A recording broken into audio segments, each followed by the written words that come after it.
ഒരു വാർത്ത കേട്ട് ഞെട്ടിത്തരിച്ചിരിക്കുകയാണ്. ഈ കേരളത്തിൽ തന്നെയാണോ ഇതെല്ലാം സംഭവിക്കുന്നത് എന്ന് ഓർത്തു പോവുകയാണ്. ഒരു അമ്മായിയമ്മയും മരുമകളും തമ്മിലുള്ള വാക്കേറ്റത്തിൽ അമ്മായിയമ്മ മരുമകളെ വെട്ടി നുറുക്കി എന്ന് വേണമെങ്കിൽ പറയാം. അവരുടെ ജീവൻ കവർന്നെടുത്തു. എന്താ പ്രശ്നമെന്ന് ചോദിക്കുമ്പോഴാണ് നമുക്ക് തീർത്തും അത്ഭുതം ഉണ്ടാക്കുന്നത്. ചായ കൊടുക്കാത്തതിലുള്ള തർക്കത്തെ തുടർന്നാണ് ഇത് സംഭവിച്ചത്. ഞാൻ നേരത്തെയും പറഞ്ഞിട്ടുണ്ട്, ദേഷ്യം അത് നമ്മൾ സ്വയം നിയന്ത്രിക്കേണ്ടതാണ്. പല സന്ദർഭത്തിലും ദേഷ്യം നമ്മൾ നിയന്ത്രിക്കുകയാണ് ചെയ്യേണ്ടത്.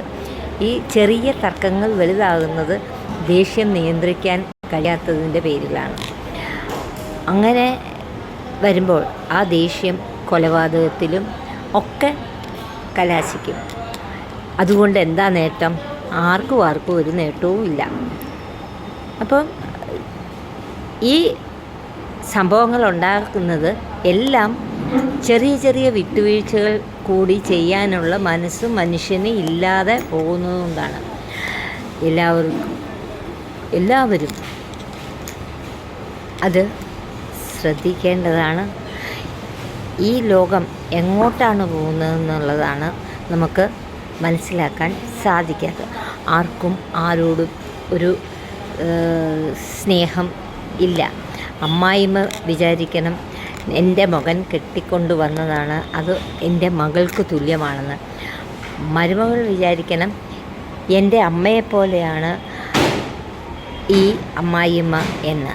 അപ്പം ഇത് മനസ്സിലാക്കി രണ്ടുപേരും പ്രവർത്തിക്കുകയാണെങ്കിൽ അവിടെ വഴക്കിൻ്റെയോ ശകാരത്തിൻ്റെയോ കൊലപാതകത്തിൻ്റെയോ ഒന്നും ആവശ്യമില്ല. ഇത് നമ്മൾ തന്നെ ശ്രദ്ധിക്കേണ്ട കാര്യങ്ങളാണ്. അല്ലാതെ തന്നെ മനുഷ്യർ ഈ ലോകത്തു നിന്ന് വിട പറഞ്ഞുകൊണ്ടേയിരിക്കുകയാണ്. അതിൻ്റെ കൂടെ ഇതേപോലുള്ള നിസ്സാര കാര്യങ്ങൾക്ക് വേണ്ടി തർക്കിച്ച് ഓരോ ആളുകളുടെ ജീവൻ എടുക്കാൻ കൂടി ശ്രമിച്ച് വന്നാൽ അത് ഈ ലോകത്തിൻ്റെ തന്നെ നാശത്തിലേക്കായിരിക്കും നയിക്കുന്നത്.